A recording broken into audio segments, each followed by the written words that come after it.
క్రైస్తవులు ఈ భూమి మీద మెజారిటీ పీపుల్గా ఉన్నారు. భూగ్రహం మీద ఉన్న మానవ జాతిలో అత్యధికులు ఆరాధించే దైవము యేసుక్రీస్తు. భూమి మీద అత్యధికులు చదివే గ్రంథం కూడా బైబిల్ గ్రంథం. అత్యధికంగా అమ్ముడుపోతున్నటువంటి, సర్క్యులేట్ అవుతున్నటువంటి పవిత్ర గ్రంథం భూమి మీద బైబిల్ గ్రంథం. ఈ బైబిల్ గ్రంథాన్ని కలిగిన క్రైస్తవులను ఈ సమాజంలో ఏమని పిలుస్తారు అని అంటే విశ్వాసులు అని పిలుస్తారు. ఏ మతానికి సంబంధించిన వ్యక్తులనైనా సరే భక్తులు అని పిలుస్తారు. కానీ క్రైస్తవ మతాన్ని అనుసరిస్తున్నటువంటి వ్యక్తులను భక్తులు అని అనేదానికంటే ఎక్కువగా ఏమని పిలుస్తారంటే విశ్వాసులు, బిలీవర్స్ అంటారు. విశ్వాసులు. ఇక్కడ విశ్వాసం అనే మాట చాలా ప్రాముఖ్యత కలిగినది క్రైస్తవ్యంలో. మిగతావన్నీ తీసుకుంటే ఇజం అనే పదం లాస్ట్లో ఉచ్చరింపబడుతూ ఉంటుంది. Ism, Hinduism, Buddhism, Jainism, Sikhism, Parsiism, Confucianism, ఇలాంటి ఇజం ఇజం ఇజం అని లాస్ట్లో ఉంటుంది. కానీ క్రిస్టియనిజం అని ఉండదు, క్రిస్టియానిటీ అని ఉంటుంది. ఇది ఒక విశ్వాసం అన్నమాట. విశ్వాసం మీద ఆధారపడిందే క్రైస్తవ్యము. అందుకే క్రీస్తును నమ్ముకున్న బిడ్డల్ని, క్రైస్తవులను విశ్వాసులు అని పిలుస్తారు. ఎందుకంటే విశ్వాసులు అని అంటే దాని అర్థం విశ్వసించేవారు. సరళమైన భాషలో చెప్పాలంటే నమ్మేవారు, నమ్మకస్తులు, విశ్వసించేవారు. మరి మిగతా మతాలలో విశ్వసించరా ఏమో, మరి పిలిచే వాళ్ళకి తెలియాలి. విశ్వాసులు అని అంటే మనం విశ్వసిస్తున్నది ఏంటి? అసలు విశ్వాసం అంటే ఏమిటి? విశ్వాసం అనే పునాది మీద క్రైస్తవ్యం అనేది కట్టబడింది. విశ్వాసం అనే పునాది మీద క్రైస్తవ్యము కట్టబడింది. అయితే క్రైస్తవులలో ఈ విశ్వాసం అనేది చాలామంది, అంటే క్రైస్తవులలో అనేక డినామినేషన్స్ ఉన్నాయి, అనేక గ్రూపులు ఉన్నాయి, అంటే గుంపులుగా విభజింపబడి ఉన్నారు. అయితే వారు నమ్మే విశ్వాసాలలో ఒక చిన్నపాటి వ్యత్యాసం ఉన్నది. చిన్న విషయాల్లో, ప్రాముఖ్యమైన విషయాల్లో మాత్రం ఎలాంటి మార్పు లేదు. ప్రాముఖ్యమైన విషయాలు ఏంటి? యేసు కన్య మరియ గర్భాన మన కోసం యేసు జన్మించాడు అనే దాంట్లో వేరే అభిప్రాయం ఏమీ లేదు. యేసయ్య మన కోసం కలువరి శిలువలో చనిపోయి సమాధి చేయబడి తిరిగి లేచాడు అనే విశ్వాసంలో కూడా ఎలాంటి మార్పు లేదు. ఆ అభిప్రాయం కూడా అందరికీ ఒకటే. పరిశుద్ధాత్మ దేవుడు మన మీద కుమ్మరించబడ్డాడు, పరిశుద్ధాత్మ వరాలు మనలో పనిచేస్తున్నాయి అనే దాంట్లో కూడా అభిప్రాయ భేదం ఏమీ లేదు.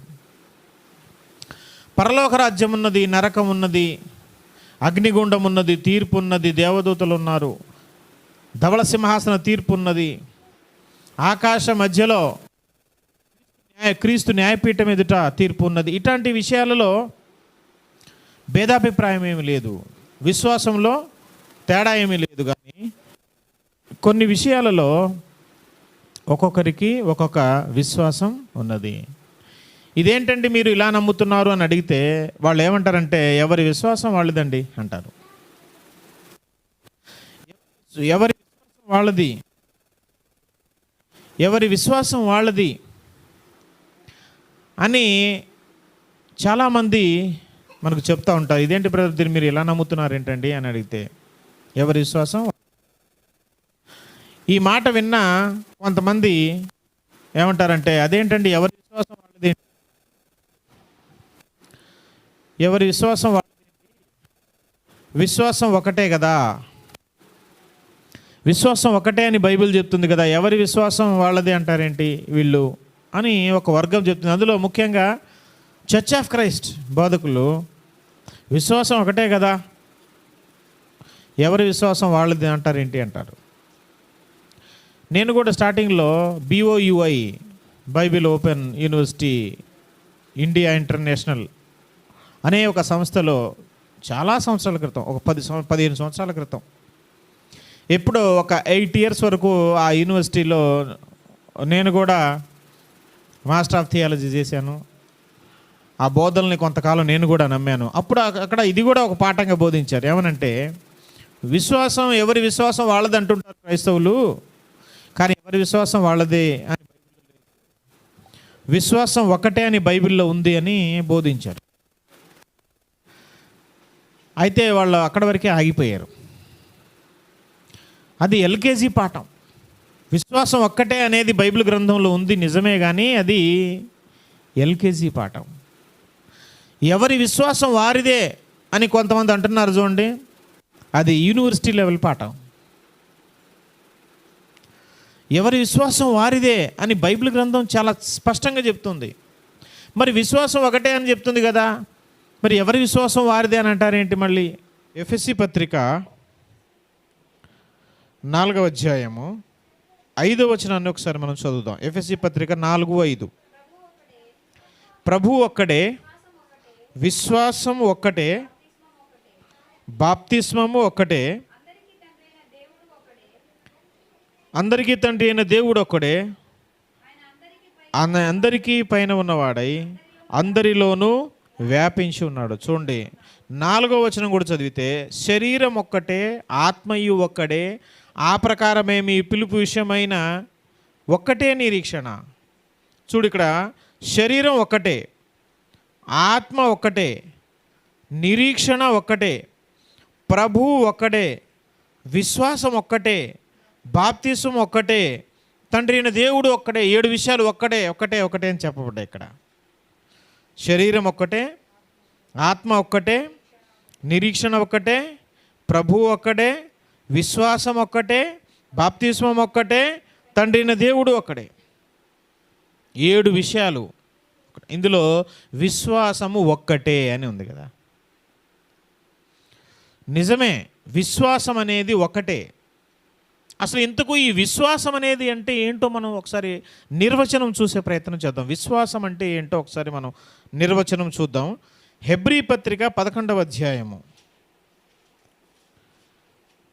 చూడండి. హెబ్రీ పత్రిక 11వ అధ్యాయము 1వ వచనం నుంచి ఒకసారి మనం చదువుదాం. విశ్వాసమనున్నది నిరీక్షింపబడు వాటి యొక్క నిజస్వరూపమును, అదృశ్యమైనవి ఉన్నవి అనుటానికి రుజువునై ఉన్నవి.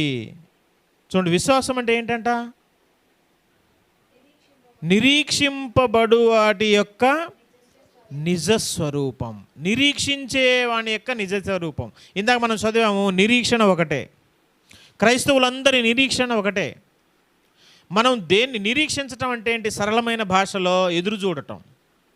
మనం ఒక ట్రైన్ ఎక్కాలండి, మనం అనుకున్న ట్రైన్ ఇంకా రాలేదు, దానికోసం వేచి చూస్తున్నాం, ఎదురు చూస్తున్నాం, దాన్ని నిరీక్షించటం అంటారు. మనం దేనికోసం అయితే నిరీక్షిస్తూ ఉన్నామో ఆ నిరీక్షణ అందరికీ ఒకటే. నిరీక్షింపబడు వాటి యొక్క నిజస్వరూపం అంటే ఏంటో కూడా కింద చెప్పారు చూడండి. అదృశ్యమైనవి ఉన్నవి అంటానికి రుజువు, అదృశ్యమైనవి ఉన్నవి అంటానికి రుజువు. దాని కింద కూడా ఏమన్నారు? దాన్ని బట్టే పెద్దలు సాక్ష్యం పొందరి, ప్రపంచములు దేవుని వాక్యము వలన నిర్మాణమైనవి, అందును బట్టి దృశ్యమైనది కనబడేడు పదార్థం చే నిర్మింపబడలేదని విశ్వాసము చేత గ్రహిస్తున్నారు. ప్రపంచాలంట, మన కంటికి కనబడే ఈ ప్రపంచాలన్నీ అదృశ్యమైన మాట, దేవుని మాట చేత నిర్మింపబడింది అని మనం విశ్వాసము చేత గ్రహిస్తున్నాం. మన కంటికి కనిపిస్తున్న ఈ అందమైన రంగురంగుల ప్రపంచమంతా ఎలా తయారు చేయబడిందంట, ఎలా పుట్టిందంట? అదృశ్యమైన దేవుని మాట. ఇప్పుడు నేను పలుకుతున్న మాట మీకు కనిపిస్తుందా, వినిపిస్తుందా? వినిపిస్తుంది కానీ కనిపించదు, మాట కనిపించదు. కనబడని అదృశ్యమైన దేవుని మాట వలన కలిగినదే ఈ కనిపించే దృశ్యమైన ప్రపంచములు. దీన్ని మనం ఎలా గ్రహిస్తున్నామని అంటున్నాడు భక్తుడు? విశ్వాసము చేత గ్రహిస్తున్నాము. పెద్దలందరూ దాన్ని బట్టే సాక్ష్యం పొందారు. అదృశ్యమైనవి ఉన్నాయి. ఏంటి అదృశ్యము? అదృశ్యుడైన దేవుడు ఉన్నాడు అని క్రైస్తవులు నమ్ముతారు. ఇది విశ్వాసం. అదృశ్యుడైన దేవుడు ఉన్నాడు కాబట్టి ఆ దేవుడుండే అదృశ్యమైన పరలోక రాజ్యము కూడా ఉన్నది అని నమ్ముటే విశ్వాసం. ఆ పరలోక రాజ్యంలో దేవుణ్ణి స్తుతించి సేవ చేసే, కీర్తించే దేవదూతలు ఉన్నారు, అది కూడా విశ్వాసం. ఆ దేవుడు కూర్చునే మహిమ కలిగిన సింహాసనం ఉంది అని నమ్మటం కూడా విశ్వాసం. ఆ దేవుడు శిక్షించే నరకం ఉన్నది, అందులో అగ్ని ఉన్నది, అక్కడ శిక్షలు ఉన్నాయి. దేవుడు మనలో పంపించిన పరిశుద్ధాత్మ దేవుడు మన లోపల పనిచేస్తున్నాడు. దేవుని ఆత్మవరాలు మన లోపల పనిచేస్తూ ఉన్నాయి. దేవుడు మనతో ఉండే దేవుడు, మనతో నివాసం చేసే దేవుడు, మనతో నడిచే దేవుడు, మనకు సహాయకుడుగా ఉంటాడు. మన చుట్టూ దేవదూతలు కాపలా ఉంటారు. మనకు కనబడవి ఇవేమి, కానీ ఇవన్నీ మనం విశ్వసిస్తున్నాం, నమ్ముతున్నాం. కానీ ఒకనాటికి రేపటికి మనం చూడబోతున్నాం. ఇప్పుడు ప్రస్తుతానికి వాటిని గురించి మనం నిరీక్షిస్తున్నాం, చూడబోతున్నవి ఉన్నవి అని భూమి మీద బ్రతికుండగానే నమ్మి గ్రహించి విశ్వసిస్తున్నాం కదా మనం. దీనినే విశ్వాసం అంటారు. విశ్వాసం అంటే అదనమాట డెఫినేషన్, నిర్వచనం అది. ఇన్ని విషయాలను మనం నమ్ముతున్నాం. దేవుణ్ణి నమ్ముతున్నాం, అదృశ్యుడైన దేవుడు, అదృశ్యుడైన దేవలోకం, అదృశ్యమైన దేవదూతలు, అదృశ్యమైన సింహాసనం, అదృశ్యమైన మహిమలు, అదృశ్యమైన పరిశుద్ధాత్మ దేవుడు, అదృశ్యమైన నరలోకం, నరకం, అగ్నిగుండం, శిక్షలు, ఇవన్నీ మనం చూడకపోయినా ఇవి ఉన్నాయని నమ్మి అవి పొందుకోవటం కోసం భూమి మీద మనం బ్రతుకుతున్నాం. చూడండి, అందుకే మనల్ని ప్రపంచం ఏమని పిలుస్తుందంటే విశ్వాసులు, విశ్వసించేవారు అని పిలుస్తూ ఉంది. అయితే ఈ విశ్వాసము ఇదంతా మనకు ఎలాగొస్తుంది? ఒకసారి మనం పరిశుద్ధ బైబిల్ గ్రంథం నుంచి ఆ మాట కూడా చూద్దాం. రోమాపత్రిక 10వ అధ్యాయము 17వ వచనాన్ని ఒకసారి మనం చూద్దాం. రోమాపత్రిక 10వ అధ్యాయము 17వ వచనం. కాగా వినుట వలన విశ్వాసము కలుగును, వినుట క్రీస్తును గూర్చిన మాట వలన కలుగును. చూడండి, వినుట వలన విశ్వాసము కలుగును, వినుట క్రీస్తును గూర్చిన మాట వలన కలుగును. విశ్వాసం నీలో నాలో ఎలా కలిగింది? ఒకప్పుడు వినుట వలన కలిగింది. ఇప్పుడు నేను దేవుడు మనతో మాట్లాడుతున్నాడు నా ద్వారా, ఈ మాటలు వినిపిస్తున్నాయి. ఈ మాటలు విని దాని యందు విశ్వాసం ఉంచాలి. వినుట వలన విశ్వాసం వస్తుంది, వినకుండా విశ్వాసం ఎట్లా వస్తుంది? మనం కూడా ఒకప్పుడు సువార్త విన్నాం, యేసయ్య గురించి విన్నాం, దేవుని గురించి విన్నాం, నిజ దేవుని గురించి విన్నాం. ఆయన మన కోసం బలి అయ్యాడని విన్నాం, మన కోసం ప్రాణత్యాగం చేశాడని విన్నాం. ఆయన రక్తమునందు విశ్వాసం ఉంచడం ద్వారా మన జీవితాలు, మన పాపాలు కడిగివేయబడతాయి, మనం పరలోక రాజ్యాన్ని పొందుకుంటాం, యేసయ్యే అసలైన మార్గం భూమి మీద అనే సువార్తను ఒకరోజు మనం విన్నాం కాబట్టి దాన్ని విశ్వసించాం. వినుట వలన విశ్వాసం కలుగును, వినుట క్రీస్తును గురించిన మాట వలన కలుగును. క్రీస్తును గురించిన మాట ఒకప్పుడు మన చెవిన పడింది, మనం దాన్ని విన్నాం, విని దాని యందు విశ్వాసం ఉంచాం. విశ్వాసం ఉంచాం కాబట్టి మనం విశ్వాసులమయ్యాం, దేవుని బిడ్డలమయ్యాం. వినుట వలన విశ్వాసం వస్తుంది. ఆ వినుట క్రీస్తును గురించిన మాట వినాలి, ఇంకేదో వింటాం కాదు. ఇంకేదో వినటం వలన వచ్చింది విశ్వాసమే కాదు. నిజమైన మార్గం, పరలోకానికి మార్గం, నిజమైన దేవుని గురించిన విషయం మనం ఎప్పుడైతే వింటామో, విన్న ఆ మాటలు మనం విశ్వసించినప్పుడు మనం విశ్వాసులము అయ్యాము. కాబట్టి ఈ విశ్వాసం అనేది దేవుని గురించిన సువార్తే. అయితే ఈ విశ్వాసము మనలో కలగటానికి కారణాన్ని ఒకసారి మనం చూద్దాం. అది కూడా పరిశుద్ధ బైబిల్ గ్రంథంలో నుంచి చూడండి, గలతీ పత్రిక 5వ అధ్యాయము 22వ వచనం. గలతీ పత్రిక 5వ అధ్యాయం 22వ వచనం.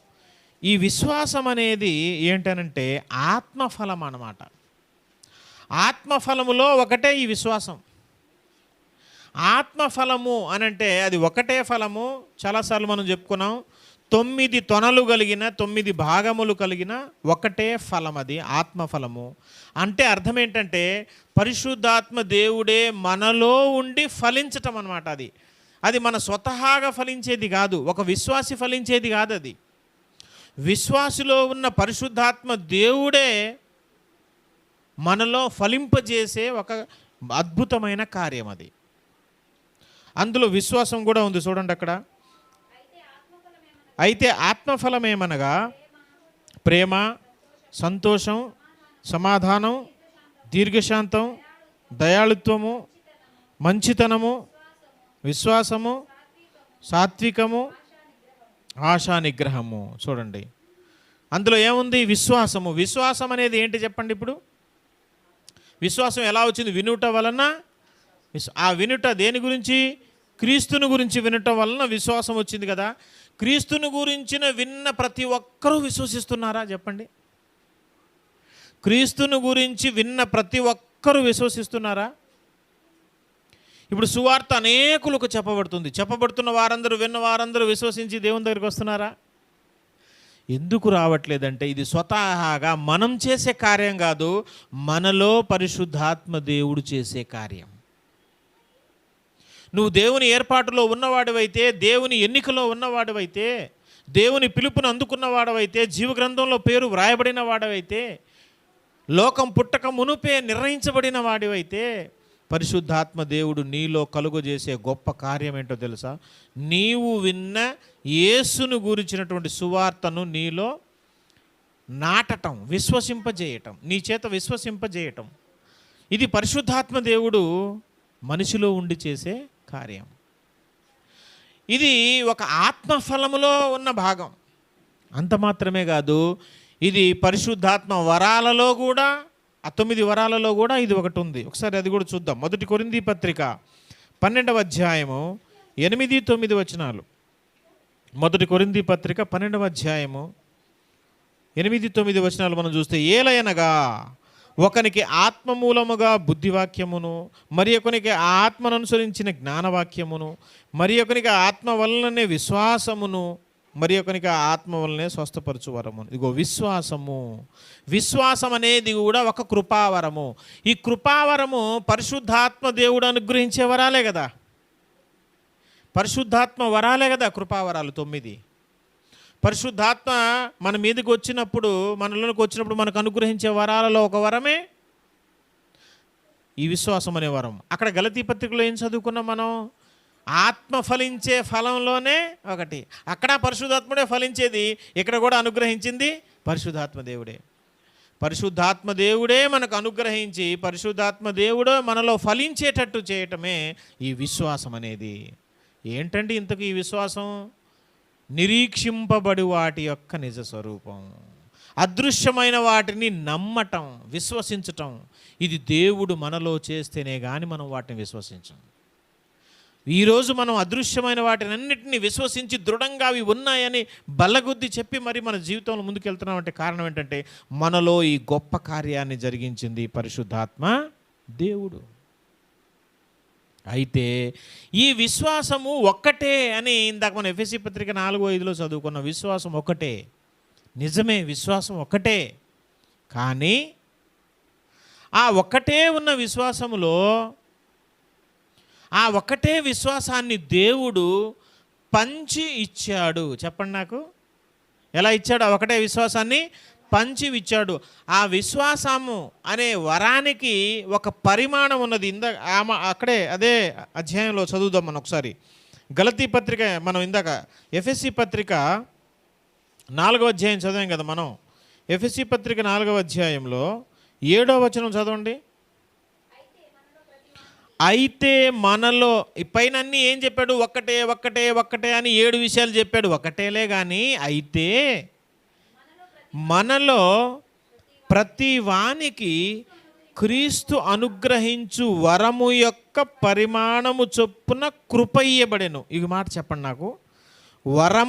క్రీస్తు అనుగ్రహించే వరము యొక్క పరిమాణము చొప్పున కృప ఇయ్యబడెను. వరము యొక్క పరిమాణం అంటే ఏంటో తెలుసా? మ్యాగ్నిట్యూడ్ అంటారు ఇంగ్లీష్లో. సైజ్ అనుకోండి. ఇప్పుడు స్కేల్ తీసుకుంటే సెంటీమీటర్ 10 సెంటీమీటర్లు, 20 సెంటీమీటర్లు, 30 సెంటీమీటర్లు, 40 సెంటీమీటర్లు, అది 1 కిలోమీటర్ లెంత్ కొలిచేటప్పుడు, దూరం కొలిచేటప్పుడు 1 కిలోమీటర్, 2 కిలోమీటర్లు, ఇది లెంత్. ఇది అనమాట పరిమాణం. అంటే చిన్నదా పెద్ద, ఇంత మీకు అర్థం కావడం కోసం దాన్ని పరిమాణం అంటారు.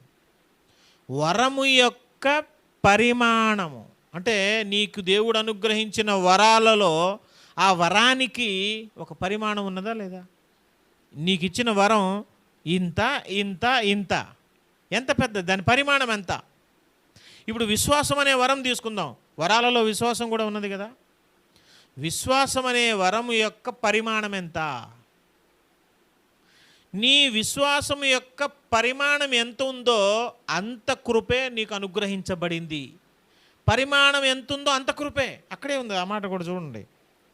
ఏమని మళ్ళీ చదువుది? విశ్వాసము యొక్క పరిమాణము చొప్పున కృప ఇయ్యబడెను. ఏమండి, జాగ్రత్తగా ఆలోచించాలి ఈ మాటని మనం. విశ్వాసము యొక్క వరము యొక్క పరిమాణము చొప్పున కృప అంటే పరిమాణం ఎంత ఉందో అంత కృపే. నీ విశ్వాసం యొక్క పరిమాణం ఎంత ఉందో నీకు అనుగ్రహించే కృప కూడా అంతే ఉంటుంది. ఎక్కువ కృప కొంతమంది మీద ఉంటుంది, విస్తారమైన కృప కొంతమంది మీద ఉంటుంది, అత్యధికమైన కృప ఉంటుంది కొంతమంది మీద తక్కువ కృపే ఉంటుంది. నీకు అర్థం కాకపోతే ఇంటి దగ్గర బాగా బైబిల్ ధ్యానం చేయండి. నేను చెప్పే మాటలు చాలా సరళమైన భాషలో చెప్తున్నా మీకు అర్థం కావటం కోసం. నీ విశ్వాసము యొక్క పరిమాణం కొద్దిగా ఉంటే నీకు అనుగ్రహించబడిన కృప కూడా కొద్దిగానే ఉంటుంది. అందరి మీద ఒకే రకమైన కృప ఉండదు. ఒకరి మీద విస్తారమైన అత్యధికమైన కృప ఉంటుంది, కొంతమంది తక్కువ కృప ఉంటుంది. ఆ కృపకు కారణం ఏంటి? నీ విశ్వాసం యొక్క పరిమాణం, దాని చొప్పున కృప ఇవ్వబడింది. దాని కింద 8వ వచనంలో, అందుచేత ఆయన ఆరోహణమైనప్పుడు చెరగా పట్టుకొని పోయి మనుషులకు ఈవులను అనుగ్రహించాడు. ఈవులు అంటే వరములు.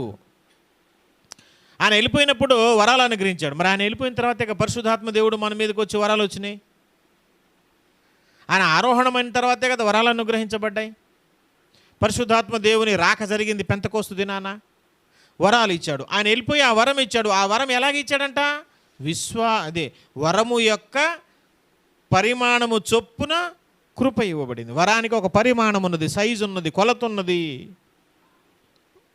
ఇదే మాటను రెండోసారి కూడా ఇంకో గ్రంథంలో చూద్దాం మనం. రోమాపత్రిక చూడండి. రోమాపత్రిక 12వ అధ్యాయము 3 నుంచి చదువుదాం, 8 దాకా. రోమాపత్రిక 12వ అధ్యాయం 3 నుంచి పౌలు భక్తుడు రాస్తున్నాడు ఇక్కడ, తన్ను తాను ఎంచుకొన తగిన దానికంటే ఎక్కువగా ఎంచుకొనక. ఇదిగో ప్రియ సహోదరి సహోదరుడా, కొంతమంది అయితే వాళ్ళ స్థాయి కంటే ఎక్కువగా ఎంచుకుంటారు, వాళ్ళ స్థాయి కంటే ఎక్కువగా అతిశయిస్తారు, ఎక్కువగా గర్వపడతారు. తను ఎంచుకున్న దానికంటే ఎక్కువగా ఎంచుకుంటారు కొంతమంది. నేనంటే ఏమనుకున్నావు, నేను చాలా పెద్దవాడిని. తన్ను తాను ఎంచుకునదగిన దానికంటే ఎక్కువగా ఎంచుకోక, దేవుడు ఒక్కొక్కనికి విభజించి ఇచ్చిన విశ్వాస పరిమాణ ప్రకారం. దేవుడు ఎలా ఇచ్చాడంట? విభజించి ఇచ్చిన విశ్వాస పరిమాణం. అక్కడ ఇందాక ఏం చదివాం? వరము యొక్క పరిమాణం. ఇక్కడ విశ్వాసం యొక్క పరిమాణం. దేవుడు ఎలా ఇచ్చాడంట? విభజించి ఇచ్చాడు. Note this point. దేవుడు విభజించి ఇచ్చిన విశ్వాస పరిమాణము చొప్పున తాను స్వస్థ బుద్ధి గలవాడగుటకై తగిన రీతిగా తన్ను ఎంచుకో. మై డియర్ బ్రదర్, నువ్వు ఎలా ఎంచుకోవాలి? నువ్వు ఎలా ఎంచుకోవాలి? నీ విశ్వాస పరిమాణం ఏదో, నీకు దేవుడు విభజించి ఇచ్చిన విశ్వాస పరిమాణం ఏదైతే ఉందో అంతే అతిశయించు, అంతకు మించి ఎక్కువగా హెచ్చించుకోవద్దు అంటున్నాడు అక్కడ పౌలు గారు. ఎంచుకున్న వలనని నాకు అనుగ్రహింపబడిన కృప చొప్పున మీలో ఉన్న ప్రతి వానితో చెప్పుచున్నాను. నేను కూడా ఎట చెప్తున్నాను తెలుసా? నాకు కూడా అనుగ్రహింపబడింది కృప నా విశ్వాస పరిమాణాన్ని బట్టి. దాని ప్రకారమే మాట్లాడుతున్నా, అంతకు మించి అధిగమించి మాట్లాడలేదు. నేను కూడా మీకు ఎలా చెప్తున్నానంటే దాని ప్రకారమే నాకు అనుగ్రహింపబడిన కృప చొప్పున మీలో ప్రతివానికి చెప్తున్నాను. 4వ వచనం, ఒక్క శరీరంలో మనకు అనేక అవయములు ఉండినను ఈ అవయములన్నిటికీ ఒక్కటే పని ఎలాగుండదో అలాగే అనేకులమైన మనము క్రీస్తులో ఒక్క శరీరంగా ఉండి ఒకరికొకరు ప్రత్యేక అవయములవై ఉన్నాము. మనకు అనుగ్రహింపబడిన కృప చొప్పున వేర్వేరు కృపావలములు కలిగిన వారమై ఉన్నాము గనుక ప్రవచనమరమైతే విశ్వాస పరిమాణము చొప్పున ప్రవచింతము. ఒకవేళ నీకు ప్రవచన అనే వరం ఉందా, నువ్వు ఎలా ప్రవచించమంటున్నాడు? నీకున్న విశ్వాస పరిమాణము చొప్పున ప్రవచించు. దాని కింద పరిచర్య అయితే పరిచర్యలో, అంటే పరిచర్యకు నీకు విశ్వాస పరిమాణం ఎంతైతే ఇచ్చాడో అంతే. బోధించువాడైతే బోధించుటలో, హెచ్చరించువాడైతే హెచ్చరించుటలో. ఇగో ఇవన్నీ కూడా ఎలాగ చేయాలంటే తెలుసా? మనం విశ్వాస పరిమాణము చొప్పున చేయుము. మనకు మన విశ్వాసానికి ఒక పరిమాణం ఉన్నది. ఆ పరిమాణం చొప్పున నీకు కృప అనుగ్రహింపబడినది. ఆ కృపను బట్టే నువ్వు ఎంచుకోవాలి. అంతకు మించి నువ్వు ఎంచుకొని హెచ్చించుకోక మాకు అంటున్నాడు పౌలు భక్తుడు. దేవుడంట ఒక విశ్వాసమే రైటే, కానీ ఆ ఒక విశ్వాసాన్ని విభజించి ఇచ్చాడు. అందరూ నమ్మేది అదే, కాబట్టి అందులో కొంతమందికి విశ్వాసం కొంచెం తక్కువగా ఉంటుంది, కొంతమంది చాలా లోతుగా ఎక్స్ప్లెయిన్ చేయగలుగుతారు. అంటే అదే అంశం నమ్ముతారు. నమ్మకంలో ఏం తేడా ఉండదు, విశ్వాసం ఒకటిగానే ఉంటుంది. అలాగని ఏది పడితే అది నమ్మటాన్ని కాదు. వాళ్ళు ఎవరి విశ్వాసం వాళ్ళదండి అని అంటున్నారంటే అర్థం ఏంటి? వాళ్ళు వేరే దాన్ని నమ్ముతారని కాదు. ఆ నమ్మకంలోనే కొంతమంది లోతుగా విశ్వాస పరిమాణం ఎక్కువ ఉంటుంది, కొంతమంది చాలా చిన్న చిన్న పై విషయాలను మాత్రమే విశ్వసిస్తారు. అంటే వాళ్ళ విశ్వాసం అక్కడి దాకే ఉంది, వాళ్ళ విశ్వాస పరిమాణం అక్కడి దాకే ఉంది, కాబట్టి వాళ్ళు అక్కడి దాకే నమ్ముతారు. విశ్వాస పరిమాణం కొంతమంది అత్యధికంగా ఉంది. ఒకవేళ నీకు అత్యధికంగా ఉందేమో, అందుకే నువ్వు ఎక్కువ విషయాలు నమ్ముతున్నావు, లోతైన మర్మాలను నమ్ముతున్నావు. అది అందరు నమ్మాలని ఏముంది? వాళ్ళు నమ్మనంత మాత్రం అది రాంగ్ అని నువ్వు ఎట్లా అంటావు? వాడి విశ్వాసం వారిది, నీ విశ్వాసం నీది. అందరి విశ్వాసం ఒకటే, కానీ దేవుడు విభజించి ఇచ్చాడయ్యా. అది నువ్వు అర్థం చేసుకోవాల్సిన విషయం. బైబిల్ గ్రంథం క్లియర్గా చెప్తా ఉందా?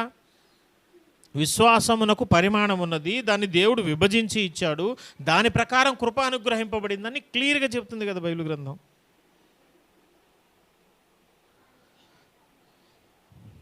ఇంకా మనం చూడగలిగితే ఈ విశ్వాస పరిమాణం అనేది చాలా చిన్నదని చెప్తున్నాం కదా. మత్తయి సువార్త 6వ అధ్యాయం 30వ వచనం చూడండి. మత్తయి సువార్త 6వ అధ్యాయము 30వ వచనం. నేడుండి రేపు పొయ్యిలో వేయబడు అడవి గడ్డిని దేవుడిలాగు అలంకరించిన ఎడల అల్ప విశ్వాసులారా మీకు మరి నిశ్చయంగా వస్త్రములు ధరింపజేయను కదా. ఏమంటున్నాడు ఇక్కడ దేవుడు? అల్ప విశ్వాసులారా అంటున్నాడు. అంటే అర్థం ఏంటి? చిన్న విశ్వాసం కలిగిన వారులారా. అధిక విశ్వాసం గలవారులారా అని అంటలేదు. అల్ప విశ్వాసులారా అంటే మీ విశ్వాసం ఎంత ఉంది? విశ్వాసం సరి అయినదే, కానీ అది కొంచెమే ఉంది. విశ్వాసంలో కొంచెం పెద్ద ఉంటుంది బాబు, దానికి ఒక పరిమాణం ఉన్నది. అల్ప విశ్వాసులారా అంటున్నాడు ఆయన. ఇంకా చూస్తే మత్తయి సువార్త 17వ అధ్యాయం 20వ వచనంలో, మత్తయి సువార్త 17:20లో, అందుకు ఆయన మీ అల్ప విశ్వాసము చేతనే మీకు ఆవగింజంత విశ్వాసం ఉండినడలా ఈ కొండను చూచి ఇక్కడి నుంచి అక్కడికి పొమ్మనగానే అది పోవును. ఎంత విశ్వాసం ఉంటే? ఆవగింజంత విశ్వాసం ఉంటే మీకు ఈ కొండలు అక్కడికి వెళ్ళమంటే వెళ్ళిపోద్దంట. అంటే కొండలే కదిలిపోతాయంట. ఎంత విశ్వాసం ఉంటే కొండలు కదిలిపోతాయి? ఆవగింజంత విశ్వాసం ఉంది అని అంటే మరి ఆనపకాయ అంత విశ్వాసం కూడా ఉంటుందిగా, ఉండదా? ఆవగింజంత విశ్వాసం ఉన్నప్పుడు ఆనపకాయంత విశ్వాసం కూడా ఉంటుంది.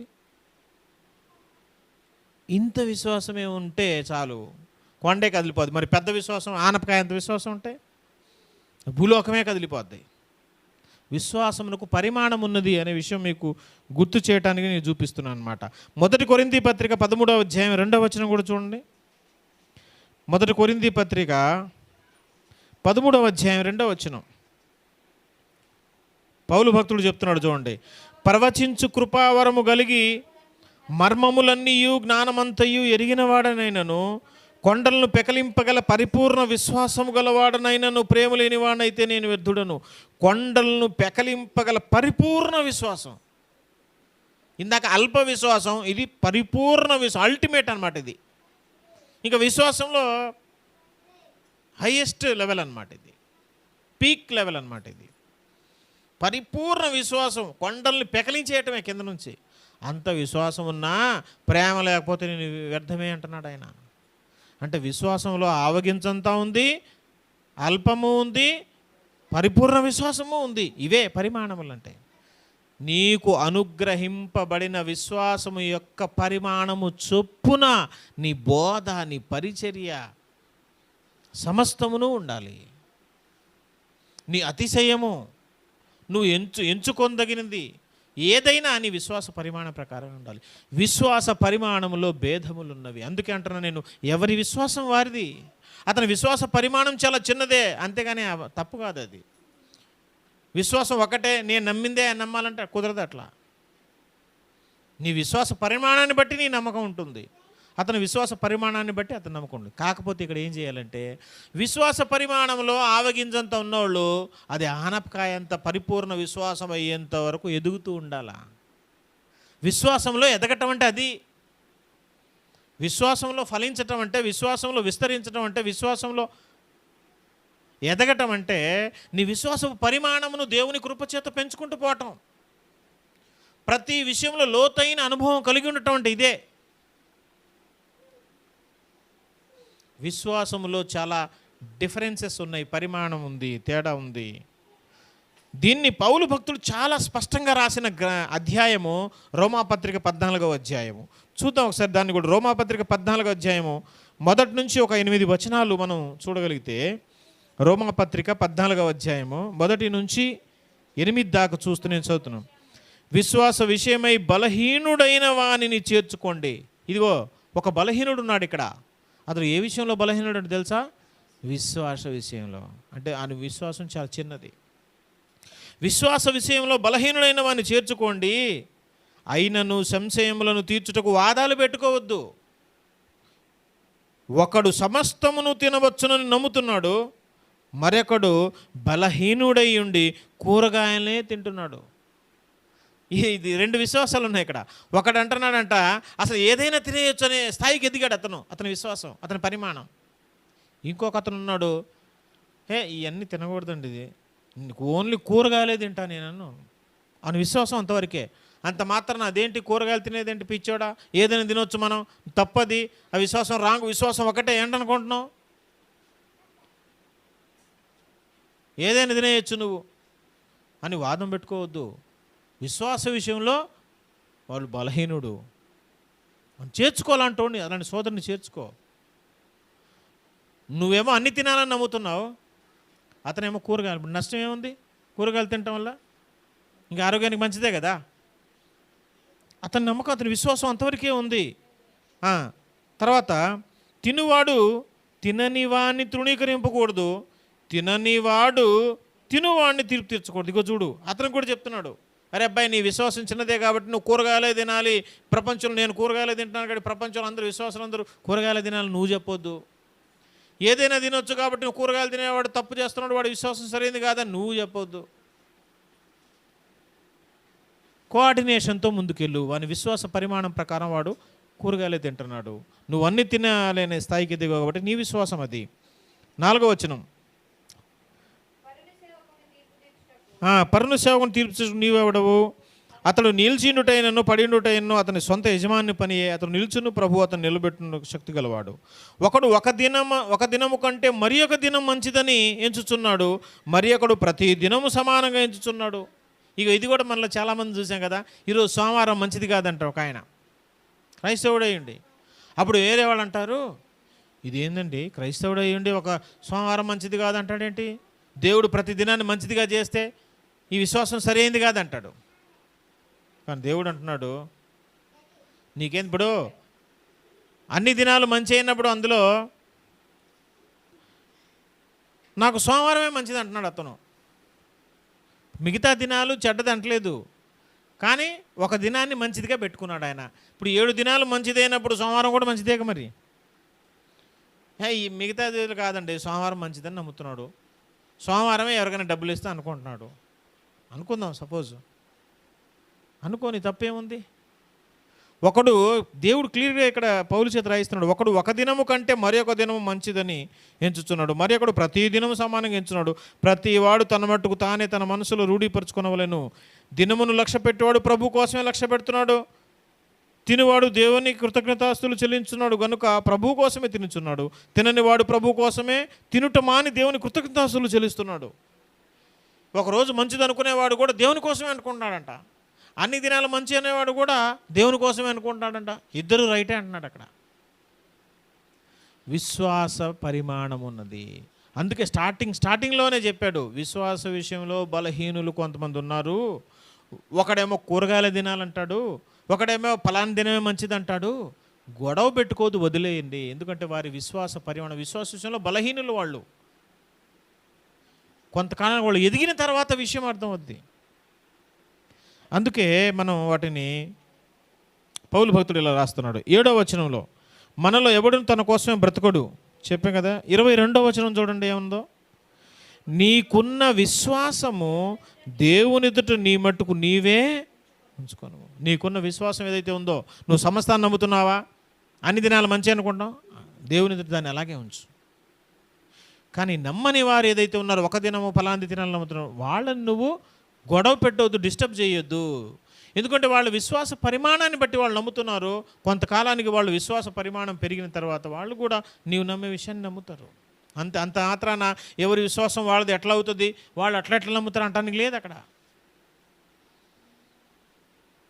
విశ్వాసమునకు పరిమాణం ఉన్నది అని చాలా చక్కగా పౌలు భక్తుడు వ్రాస్తూ ఉన్నాడు. అయితే విశ్వాసం అనేది, విశ్వాస విషయంలో పరిమాణ భేదాలున్నా ఆ విశ్వాసాన్ని పోగొట్టుకోకుండా కాపాడుకోవాలి. ఇది మనం తెలుసుకోవాల్సిన విషయం. నీ విశ్వాస పరిమాణం ఎంతైనా ప్రియమైన సహోదరి సహోదరుడా, ఆ విశ్వాసం చివరి వరకు నీలో నిలిచి ఉండేటట్టు చూసుకో. ఆ విశ్వాసంలో ఎదగటానికి ప్రయత్నం చేయి. అంతేగాని ఆ విశ్వాసం కోల్పోతే నీ జీవితం వ్యర్థమైపోతుంది. దేవుడు దాన్ని కూడా హెచ్చరిస్తూ ఉన్నాడు. ఒకసారి మనం చూస్తే చూడండి, 1 తిమోతి పత్రిక 4వ అధ్యాయము మొదటి 2 వచనాలు గమనిస్తే, 1 తిమోతి పత్రిక 4వ అధ్యాయం మొదటి 2 వచనాలు, అయితే కడవరి దినములలో కొందరి అబద్ధికుల వేషధారణ వలన మోసపరుచు ఆత్మల యందును దయ్యముల బోధ యందును లక్ష్యముంచి విశ్వాస భ్రష్టులగుదురని ఆత్మతేటగా చెప్తున్నాడు. అంత్యకాలంలోనంట దయ్యముల బోధ యందు లక్ష్యముంచి కడవరి దినాల్లో వేషధారణ వలన మోసపోయి ఏమైపోతారంట తెలుసా, విశ్వాస భ్రష్టులు. అంటే విశ్వాసం అంతా కోల్పోవటం. పదవీ భ్రష్టుడు, సింహాసన భ్రష్టుడు, సింహాసనం నుంచి దిగిపోవటం, పోగొట్టుకోవటం. విశ్వాస భ్రష్టులంటే విశ్వాసాన్ని పోగొట్టుకోవటం. దేవుడు అంటున్నాడు, హెచ్చరిస్తున్నాడు, నీకున్న విశ్వాస పరిమాణం ఎంతైనా ఆవగింజంతైనా ఉన్నాయి. పరిపూర్ణ విశ్వాసం లేకపోయి ఉండొచ్చు, కానీ అసలు లేకుండా మాత్రం పోగొట్టుకునే ప్రమాదంలో పడిపోతావేమో, జాగ్రత్త. విశ్వాస భ్రష్టుడు అయిపోతే నువ్వు నిత్యరాజ్యాన్ని కోల్పోతావు, నిత్య మహిమలను కోల్పోతావు, దేవుణ్ణి కోల్పోతావు, నీ అడ్రస్ మారిపోద్ది, అగ్నిగుండం పాలైపోతావు. అందుకే విశ్వాస భ్రష్టుడు అవ్వకుండా జాగ్రత్త పడుతున్నాడు. హెబ్రీ పత్రిక 12వ అధ్యాయము 16వ వచనాల్లో కూడా చూస్తే మనం, హెబ్రీ 12:16లో, ఒక పూట కూటి కొరకు తన జ్యేష్ఠత్వపు హక్కును అమ్మివేసిన ఏశావు వంటి భ్రష్టుడైనను వ్యభిచారి అయినను ఉండునేమో అని జాగ్రత్తగా చూసుకోండి. భ్రష్టుడైపోయాడు ఏశావు. ఒక పూట కూటి కోసం జ్యేష్ఠత్వపు హక్కును అమ్ముకున్నాడు. భోజనం కోసం జ్యేష్ఠత్వాన్ని అమ్ముకొని భ్రష్టుడైపోయాడు ఆయన. ఈరోజు డబ్బు కోసమనో, ఈ లోకంలో ఉన్న అందచందాల కోసమనో, పదవుల కోసమనో, ఎన్నో కారణాలుగా విశ్వాస భ్రష్టులవుతున్న వారు ఎంతమంది లేరు? మేలు జరగలేదనో, దేవుడు ఆశీర్వదించలేదనో, స్వస్థపరచలేదనో, ఎన్నో రకాలుగా విశ్వాస భ్రష్టులు అవుతున్న వారు చాలామంది ఉన్నారు. మనం అలా అవ్వకూడదని దేవుడు మనల్ని హెచ్చరిస్తూ ఉన్నాడు. 2 కొరింథీ పత్రిక 6వ అధ్యాయం మొదటి వచనంలో చూస్తే, 2 కొరింథీ పత్రిక 6వ అధ్యాయం మొదటి వచనం, కాగా మేము ఆయన తోడి పనివారమై మీరు పొందిన దేవుని కృపను వ్యర్థము చేసుకొనవద్దని మిమ్మును, దేవుని కృపను మీరు వ్యర్థము చేసుకోవద్దు. ఎంత చక్కగా హెచ్చరిస్తున్నాడు చూడండి. దేవుని కృప మీలో ఉన్న విశ్వాసం. కానీ ఆ కృపను మీరు గనుక నిర్లక్ష్యం చేస్తే, పోగొట్టుకుంటే, విశ్వాస భ్రష్టులైతే, భ్రష్టత్వం పొందితే, కృపను పోగొట్టుకుంటే ఇంకా అగ్నిగుండం పాలైపోతారు. కాబట్టి ప్రభునందు ప్రియమైన దేవుని బిడ్డలారా, మనం తెలుసుకోవాల్సిన విషయం ఏంటంటే, విశ్వాసం ఒక్కటే, కానీ ఆ విశ్వాసములో దేవుడు ఒక్కొక్కరికి పంచి ఇచ్చాడు. ఆ పరిమాణం చొప్పున వారు విశ్వసిస్తున్నారు. ఆ విశ్వాస విషయంలో బలహీనులైన వారు పరిపూర్ణ విశ్వాసం వచ్చేంత వరకు మనం కూడా, ఇప్పుడు కొన్ని విషయాల్లో మనం నమ్ముతున్నది అది సంపూర్ణమై కాదేమో తెలియదు, మనకి సంపూర్ణం కాకపోవచ్చు మనం నమ్మే విషయాల్లో. చాలా విషయాలు వాటిలో సంపూర్ణత మనకు భక్తిలో నడుస్తున్న కొద్దీ, దేవునితో నడుస్తున్న కొద్దీ, అనుభవాలు పెరుగుతున్న కొద్దీ, లోతుగా దేవునితో సహవాసం చేస్తున్న కొద్దీ, అవన్నీ మనం ఇంకా లోతుగా నేర్చుకుంటూ ముందుకెళ్తాం. విశ్వాసంలో పెరుగుతూ ఉండాలి. మనం నిన్నటి వరకు ఏదైతే అనుకుంటున్నామో దానికంటే బెటర్ విశ్వాసం రేపు మనకు రావచ్చు. దానికంటే ఇంకా బెటర్ ఆలోచన దేవుడు మనకు అనుగ్రహించవచ్చు. దాంట్లో సంపూర్ణత మనకి ఇంకా రావచ్చు. కాబట్టి భక్తిలో మనం ఎదుగుతున్న కొద్దీ విశ్వాస పరిమాణం పెరుగుతుంది. గొప్ప గొప్ప విషయాలు మనం నమ్ముతూ ఉంటాం. కొన్నిటిని విడిచిపెడతా ఉంటాం. కొన్ని నమ్మకాలని మనం ఇది సరైనది కాదని వదిలేస్తూ ఉంటాం. ఈ ప్రక్రియ నిరంతరం మనలో జరిగిపోతూ ఉంటుంది. అంత మాత్రం అది వేరే విశ్వాసం కాదు. ఎవరి విశ్వాసం వారిదే అని కొంతమంది అంటున్నారంటే దానికి అర్థం ఇది, అంతేగాని అది వేరే విశ్వాసం అని కాదు. ఎవరి విశ్వాసం వారిదికే ఉంటుంది. వారి పరిమాణాన్ని బట్టి వాళ్ళు నమ్ముతూ ఉంటారు. కానీ ఆ విశ్వాసాన్ని మాత్రం మనం పోగొట్టుకోకుండా, భ్రష్టులం కాకుండా, చివరి వరకు దాన్ని పెంచుకుంటూ పరిపూర్ణ విశ్వాసాన్ని పొందుకొని పరిపూర్ణంగా సంపూర్ణంగా క్రీస్తు పోలికలో చెక్కబడిన నాడు ఇక మనం మార్చుకోవాల్సింది ఏముండదు. సంపూర్ణంగా మారిపోయిన నాడు మనం చెక్కబడవలసింది ఏమి ఉండదు. అప్పుడు క్రీస్తుకు కలిగిన సర్వ సంపూర్ణతకు సమానమైన సంపూర్ణత మనకు వచ్చేస్తుంది. అప్పుడు మనం పరలోక రాజ్యానికి హక్కుదారులు అయిపోతాం. దేవుడు ఇట్టి కృప మనకందరికీ అనుగ్రహించును గాక. ఆమేన్.